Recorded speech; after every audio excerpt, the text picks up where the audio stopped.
नमस्कार दोस्तों, हमारा अपना YouTube channel government job with inspector Sumit में आपका स्वागत है। जैसा कि पिछले वीडियो में हमने डिस्कस किया था कि कोई भी कॉम्पिटिटिव एग्ज़ाम के लिए मैथ्स का तैयारी कैसे किया जाए, तो आज मैं इस वीडियो में ये डिस्कस करूँगा कि कोई भी एसएससी हो या कोई भी अदर कॉम्पिटिटिव एग्ज़ाम जिसमें इंग्लिश आता हो, उसका तैयारी हम कैसे करें। तो बेसिकली मेरा मेन फोकस रहेगा एसएससी पे, क्योंकि ऐसा मेरा मानना है कि अगर एसएससी का जो भी सिलेबस है, अगर उसको अच्छे से कवर कर लिया जाए तो even you can crack CDS also. CDS को भी आप क्रैक कर सकते हैं। बाकी एग्ज़ाम्स में इंग्लिश आते हैं वो भी आप आसानी से बना सकते हैं। तो चलिए स्टार्ट करते हैं। सबसे पहले हम देखेंगे कि एग्ज़ाम में, एसएससी के एग्ज़ाम में क्वेश्चंस क्या क्या होते हैं। तो जैसा कि हम देख पा रहे हैं, इसमें सबसे पहला एक वोकेबुलरी होता है, उसके बाद एक ग्रामर होता है, ग्रामर के बाद एरर सेंटेंस होता है, reading comprehension and cloze test होता है, वॉइस एंड नरेशन होता है, रीअरेंजमेंट होता है, पीवाईक्यूज, मॉक्स, ये सब बात के बात है। लेकिन मेन जो हमारा जो सिलेबस है वो यही है, वोकेबुलरी है, ग्रामर है, एरर एंड सेंटेंसेस है, रीडिंग एंड क्लोज टेस्ट है, वॉइस एंड नरेशन है एंड सेंटेंस रीअरेंजमेंट है। तो सबसे पहले हम वोकेबुलरी को अच्छे से देखेंगे कि वोकेबुलरी में क्या क्या आता है। एंटोनिम्स, सिनोनिम्स है, वन वर्ड सब्स्टिट्यूशन है, इडियम्स एंड फ्रेजेज है, फ्रेजल वर्ब है, स्पेलिंग टेस्ट है। आइए हम एक एक करके बताते हैं कि सारे को कैसे किया जाए। रही बात एंटोनिम एंड सिनोनिम का, तो इसमें क्या करते हैं, मतलब इसमें मेन फोकस रहेगा हमारा कि वर्ड पावर को कैसे हम बढ़ाएं। तो फ्रेशर्स के लिए मैं यही बोलना चाहूँगा कि कुछ भी हो, इडियम्स फ्रेज हो, वन वर्ड सब्स्टिट्यूशन हो, इडियम में या सिनोनिम्स एंड एंटोनिम्स हो, फ्रेजल वर्ब्स हो, तो आप अगर बिल्कुल स्टार्ट से अगर आप किसी ये इसका प्रिपरेशन करना चाहते हैं, तो आपको सबसे पहले क्या करना है ना, कोई भी बुक हो, चाहे ब्लैक बुक हो या एनी, मतलब जो प्रीवियस ईयर का कलेक्शन हो, कुछ भी हो, आपको डेली का एक टारगेट सेट करना है। 10 एंटोसिनो रखना है, 10 वन वर्ड रखना है, और इडियम्स फ्रेजेस 10 रखना है, 10 इडियम्स रखना है, और 5 फ्रेजल वर्ब रखना है। इसमें से क्या होगा, डेली हमारा कितना, टोटल 35 वर्ड्स के जैसा डेली आपका याद होते जाएगा। क्या करना है, सप्ताह में अगर 7 दिन है तो आप 6 दिन 10-10 वर्ड करके याद कीजिए। तो टोटल 10-10 मतलब 10, 33 और 35, टोटल 35 वर्ड अगर आप याद कीजिएगा तो सप्ताह में कितना हुआ, 35 × 6 210 वर्ड आपका 6 दिन में याद हुआ। अगर हम इस तरह, और उसके बाद जो संडे होता है, तो संडे को मतलब आपका ये काम रहा, जो भी हमने 210 वर्ड याद किया उसको अच्छे से रिवाइज करना। क्योंकि हम स्टार्टिंग से कहें कि इंसान का जो नेचर होता है, ह्यूमन माइंड जो होता है, उसमें भूलने का जेन्युइन नेचर पाया जाता है, भूलना मस्ट है। इसलिए हमेशा अगर हम 6 दिन में 35 करके 210 याद किए, तो संडे को मेरा काम रहेगा उसका रिवीजन करना। तो रिवीजन इज़ मोस्ट इम्पॉर्टेंट। इसी तरह अगर हम करते हैं, टोटल 210 वर्ड अगर किए तो मंथ का ये हो गया 840। अगर एक मंथ में 840, अगर कितना भी भूले हम, तो 500 से 600 वर्ड याद रहना चाहिए मुझे। 500 से 600 वर्ड अगर याद रहा, तो इस तरह से अगर हम 6 महीना करते हैं तो 2,500 से 3,000 वर्ड, 3,000 3,500 के आसपास आपके पूरे वर्ड का कलेक्शन हो जाएगा, जिससे आपको ये सब वर्ड, वन वर्ड हो गया, सिनोनिम एंटोनिम हो गया, इडियम्स एंड फ्रेजेज हो गया, ये सब बनाने में आपको आसानी होगी। इससे और मदद क्या मिलेगा कि अगर आप मान लीजिए, कभी कभी ऐसा भी होता है कि कोई एक एंटोनिम आया या सिनोनिम आया जिसका वर्ड हमको मतलब मान लीजिए पता है, लेकिन ये पता नहीं है कि उसका मतलब सीनो क्या होगा जो, तो उसमें से कभी कभी क्या होता है ना, जो आंसर होता है उसका मीनिंग नहीं पता होता है, बाकी जो 3 होता है उसका मीनिंग हमको पता होता है। तो वैसे क्या होगा, ऑप्शन एलिमिनेशन में हमें बहुत मदद मिलेगी। इसलिए मेरा मेन फोकस रहेगा इस वोकेबलरी के लिए कि डेली 30 से 35 वर्ड याद करें, और कंटिन्यूअस एक साल अगर ऐसा करते हैं तो आपके पास 5-6 हज़ार का वर्ड कलेक्शन हो जाएगा, जो कि मतलब ठीक है, वी कैन, मतलब हम लोग अच्छे, मतलब जितना भी क्वेश्चन आया मोस्टली वी कैन सॉल्व। आगे आते हैं, हम ग्रामर के बारे में बात करेंगे। तो ग्रामर में भी बहुत सारा मतलब ये क्या कहते हैं टॉपिक होता है, जैसे noun pronoun, adjective adverb, tenses, subject verb agreement, articles, preposition, conjunction, models. तो ये सारे टॉपिक्स हैं। तो हमको क्या करना है, किसी भी टॉपिक का अगर मतलब किसी भी जैसे ग्रामर का हमको अगर प्रिपरेशन करना है तो हम क्या करेंगे, सबसे पहले नाउन को उठाएं। नाउन में क्या करें, जितने भी रूल्स हैं सबको अच्छे से पढ़ेंगे। रूल्स को अच्छे से पढ़ने के बाद उसका क्या होगा, जितने भी प्रीवियस ईयर का कलेक्शन है, कहीं भी आप जा सकते हैं, बहुत सारा बुक मार्केट में अवेलेबल है।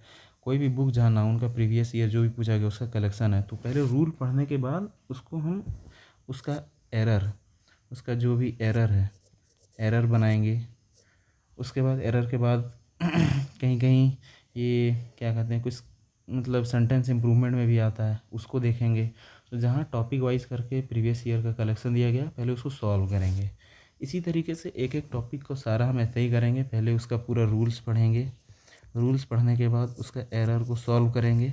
एरर सॉल्व करने के बाद ऐसे ही हम सारा टॉपिक का करेंगे। एक समय आएगा मतलब ऐसा कोशिश कीजिए कि 2 दिन जैसा 2 से 3 दिन में एक टॉपिक हम ख़त्म कर लें। मैक्सिमम 2 से 3 दिन में एक टॉपिक हम ख़त्म कर लें। तो ऐसे करने से क्या होगा कि सारा जितना भी ग्रामर का टॉपिक है अच्छे से पढ़ेंगे। ये ग्रामर पढ़ने से आपको बहुत जगह फ़ायदा होगा, जैसे एक एरर सॉल्विंग तो होगा ही, दूसरा इम्प्रूवमेंट जो होता है सेंटेंस इम्प्रूवमेंट इसमें भी ये हेल्प करेगा।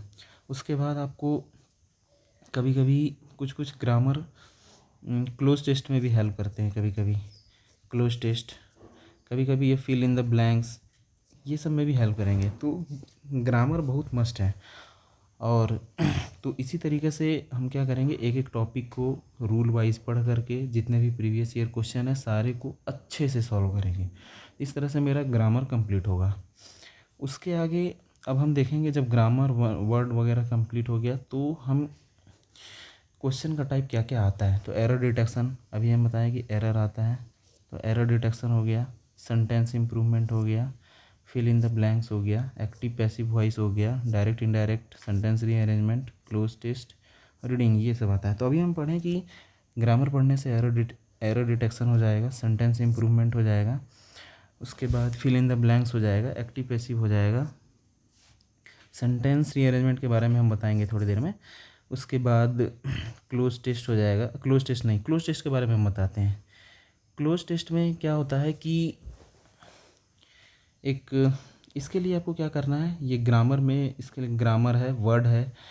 क्लोज टेस्ट के लिए आपको ग्रामर अच्छा होना चाहिए और वर्ड पावर अच्छा होना चाहिए, क्योंकि मैक्सिमम या फ्रेजल वर्ब, एक हम बताएं कभी कभी फ्रेजल वर्ब भी काम आते हैं।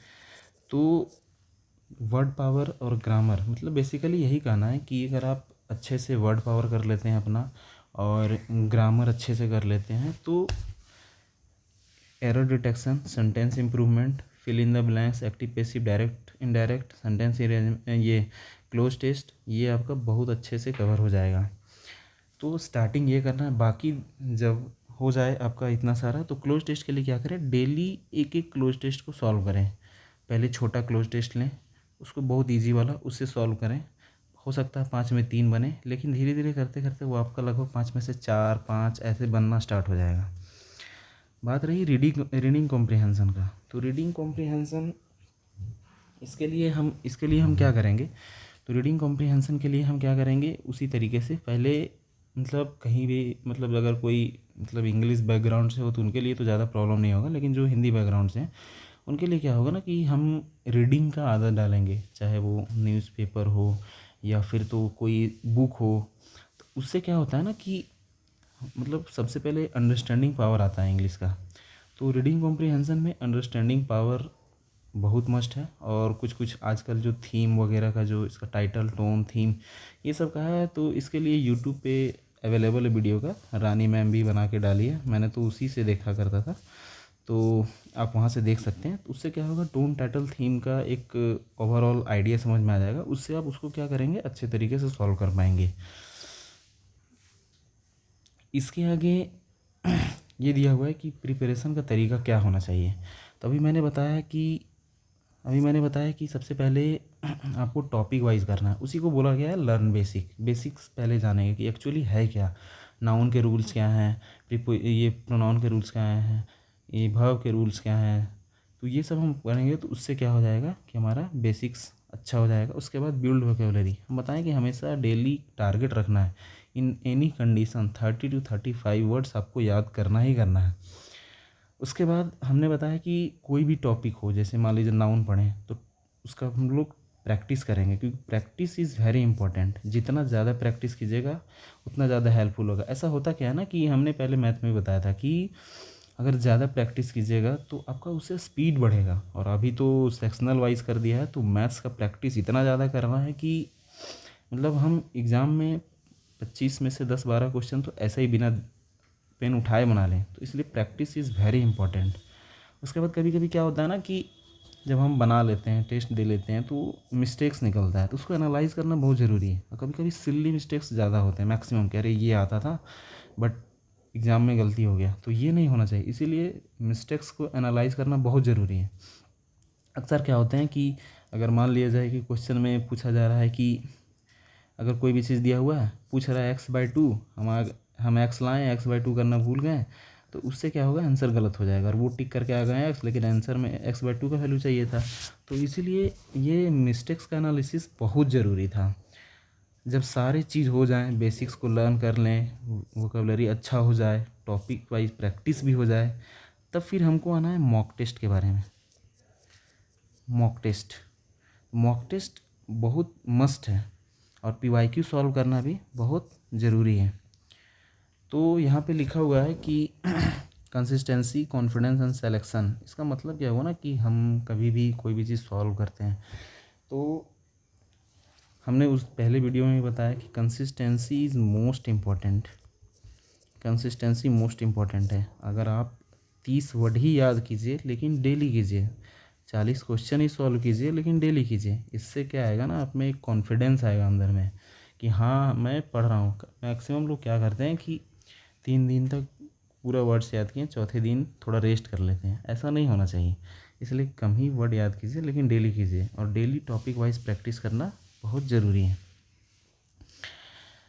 उसके बाद मतलब मैंने ओवरऑल ये बताया कि हम लोग को पहले क्या करना है, वर्ड्स को याद करना है।